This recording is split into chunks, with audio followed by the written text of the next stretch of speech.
et qui disent aux musulmans et qui justifient ces actions-là. Et en se référant à Coran, Sunna et en essayant d'appliquer même des fatwas de certains savants de l'islam pour essayer de justifier qu'est-ce qu'ils font. Et on les a avec nous et on peut les montrer comme preuve aussi qu'est-ce que ces gens-là ont dit et ont fait. Donc, je veux dire, on ne peut pas nier qu'il y a parmi les musulmans des gens qui font des atrocités, qui font des choses absurdes de cette façon, comme par exemple Ali ibn Abi Talib a été tué par un Khariji au temps du prophète, et il croyait, celui qui a tué Ali ibn Abi Talib, il croyait qu'en faisant ça, il se rapprochait de Dieu. Pourtant, Ali, c'était le neveu du prophète sallallahu alayhi wa sallam. C'était un des plus grands musulmans. Comment quelqu'un peut croire qu'en le tuant, on se rapproche à Dieu? Les Khawarij, la façon qu'ils ont été décrits dans les livres des savants, c'est qu'ils prenaient les ventres, les femmes enceintes, et ils les ouvraient. Et puis, pourquoi seulement parce qu'ils n'étaient pas d'accord avec eux. Et il y a des gens parmi les musulmans aujourd'hui, en Algérie ou ailleurs, qui ont fait la même chose. Donc c'est l'ignorance, l'égarement, tout ça mélangé ensemble. Et puis c'est sûr que c'est dur pour nous les musulmans d'admettre ça, mais je pense que si on l'admet, parce que quelqu'un peut se dire musulman et faire des atrocités, quelqu'un peut se dire musulman et boire de l'alcool, quelqu'un peut se dire musulman et faire la fornication, l'adultère, comme c'est ce qui se produit dans plusieurs pays, ou bien même partout dans le monde musulman. Mais ça ne veut pas dire que le fait que quelqu'un fait un péché, qu'il est automatiquement en dehors de l'islam, non. Le problème, c'est qu'il faut seulement se désavouer de l'acte qui est contraire à l'islam, et le rejeter, et dire on est innocent de ce que ces gens-là font au nom de l'islam. Qu'est-ce qu'ils font? C'est pas islamique du tout. Je pense que c'est ça qu'il faut faire.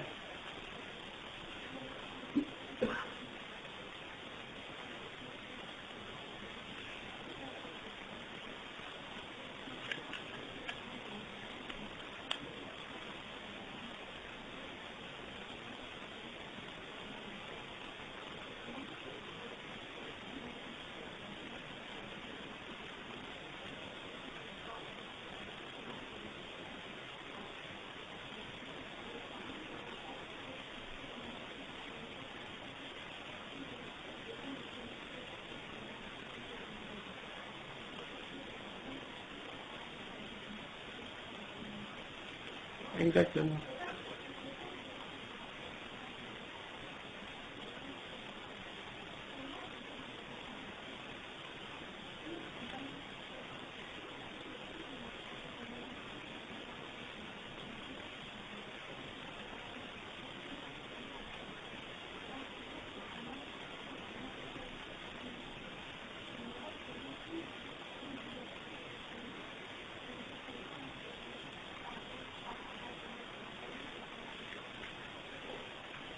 Mhm.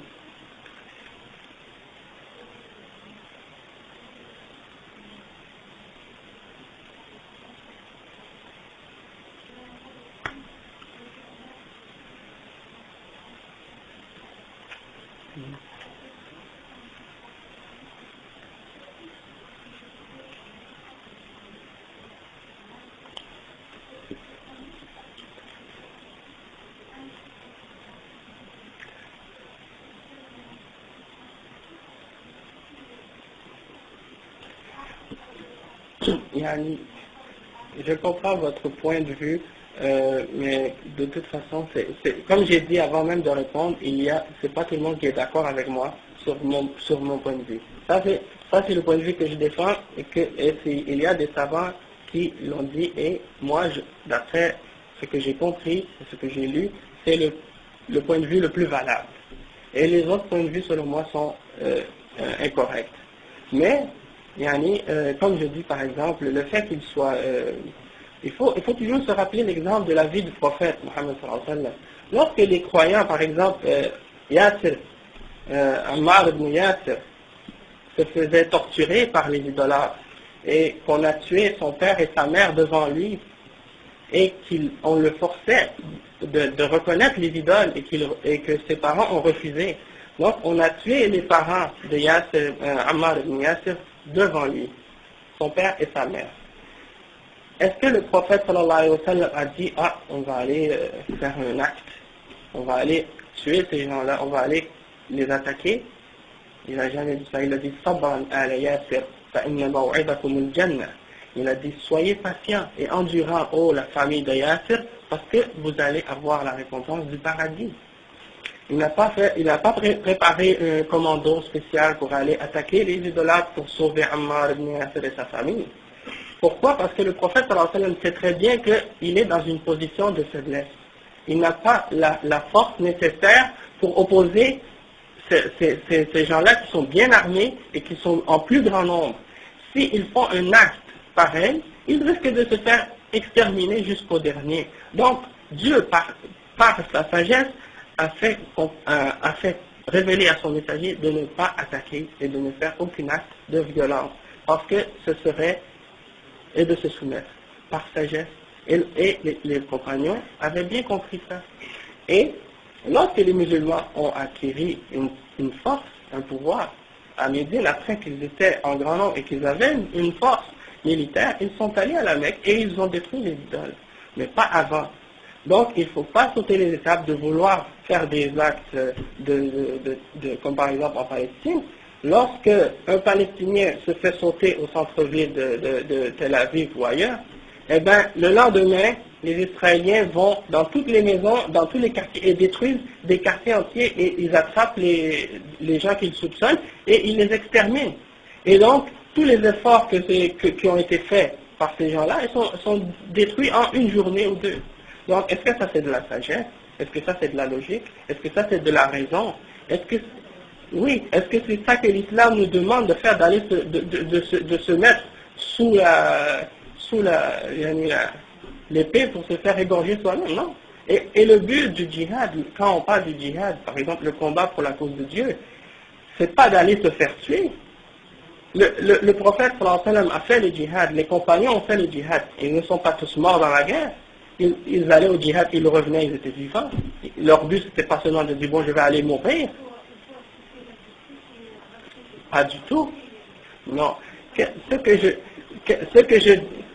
je dis, ça ne veut pas dire d'accepter l'injustice ou de rester les bras croisés.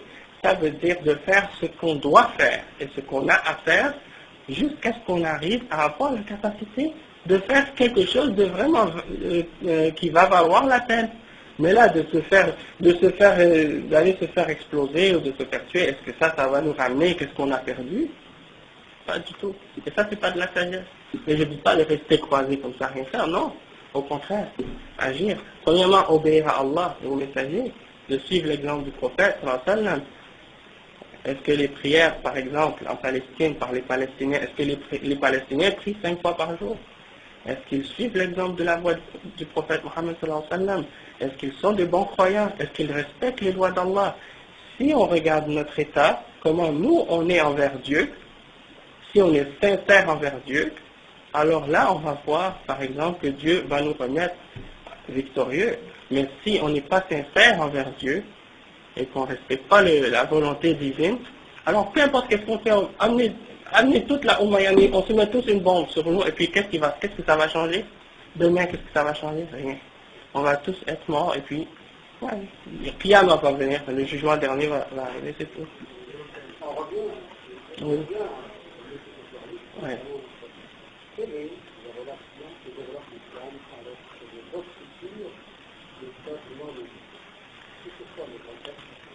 Les relations, on a pu voir à travers l'histoire que les musulmans ont toujours essayé d'approcher les non-musulmans et de faire des relations avec eux et de faire des échanges avec eux, de communiquer avec eux par exemple, comme par exemple certains mentionnent souvent que l'islam s'est propagé, c'est vrai au début il y a eu des guerres, il y a eu des